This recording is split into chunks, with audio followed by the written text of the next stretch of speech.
Croxden Abbey was a Cistercian abbey which at its height was home to about 30 monks. Being founded in the 12th century and in use until it was dissolved in 1538, the abbey has a long history.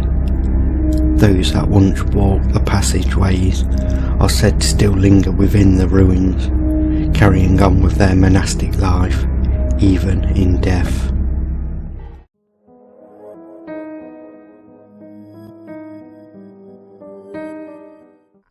It was in 1176 that Bertram de Verdun, the lord of Alton Castle, granted land for a new abbey near Alton, Staffordshire, to house 12 Cistercian monks from Normandy who moved into their new home in 1179. To help fund the monks and abbey, Bertram granted further lands and churches into their care.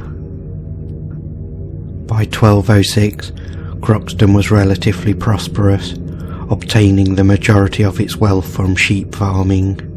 Then, by 1315, the monks were supplying more wool to the continent than any other religious house in the country. In 1316, Thomas de Furnivale, 2nd Baron Furnivale of Hallamshire, took control of the land after marrying Joan de Verdun, the eldest heiress of Theobald II de Verdun. A number of serious disputes soon broke out between the monks and de Furnivale concerning his use of abbey lands and property, culminating in the monks barricading themselves within the abbey for 16 weeks in 1319. It wasn't until January 1319, with the help of other local landowners, that the monks received an assize of noble dissolution, and their property usage was returned to them. But things would take a turn for the worse in the later half of the 14th century. The strains of royal taxation, the repayments of loans, and the obligation of pensions with bad harvests and plague were a drain on the abbey's resources. The abbey dwindled on until the 16th century, when it came to its end. With an income of less than £200 per year, the abbey should have been suppressed under the Suppression of Religious Houses Act of 1535, which dictated all religious houses with a low annual income should be dissolved. The monks paid a fine of £100 for a royal licence to continue, until 1537, when the abbey was surrendered and the land and property sold off. The king granted the monks pensions, with the last abbot receiving an annual sum of £26, 13 shillings and 4 pence. The mid-13th century chapel survived as a church for the parish of Croxden until 1886, when it was replaced by a newer building to the north.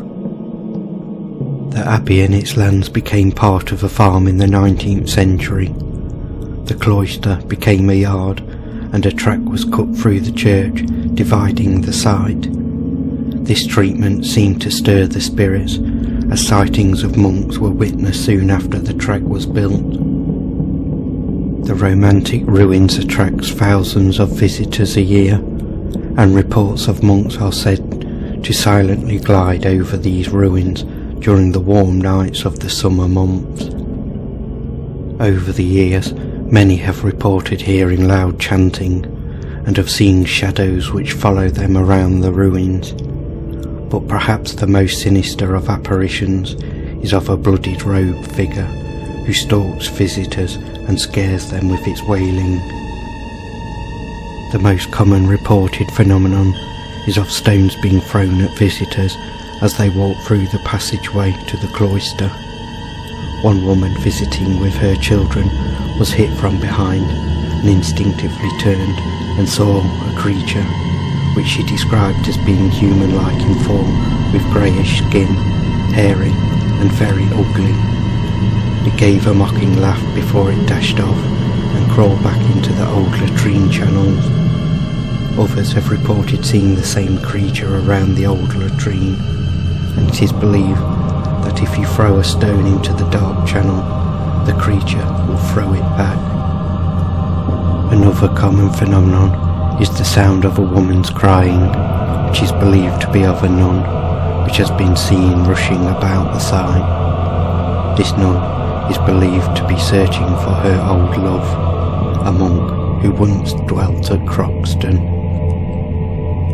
On the other side of the road are these graves, which once contained the remains of members of the Verdun family and former abbots. Black-robed figures are seen standing by the graves, and have been heard whispering in Latin amongst themselves. One man visiting late on a summer's evening tried to approach these robed figures. As the man got close, they all turned towards him in unison and began hissing. The person fled in terror and never returned. The road which divides the ruins is also said to be haunted, with sightings of a ghostly horse pulling a small two-wheel cart. Other sightings on the road are of monks standing as if listening to a sermon. A person local to the area was driving home one winter's evening, and as they approached the ruins, saw hooded monks standing on the road. The driver slammed on the brakes and closed their eyes as they expected to tragically hit someone. As the car came to a stop, the driver opened their eyes to discover the road was empty. Skeptics rule out any notion of Croxden Abbey being haunted, stating that any phenomenon reported can easily be explained. The stone throwing can be put down to fallen masonry caused by the vibration of passing vehicles. The sound of chanting and other noises are most likely from the house next to the ruins and misinterpreted by the brain to fit in with the surroundings. The same logic can be applied to the sightings of monks, which may be natural myths or tricks of light. Whether Croxden Abbey is truly haunted or not comes down to one question: do you believe?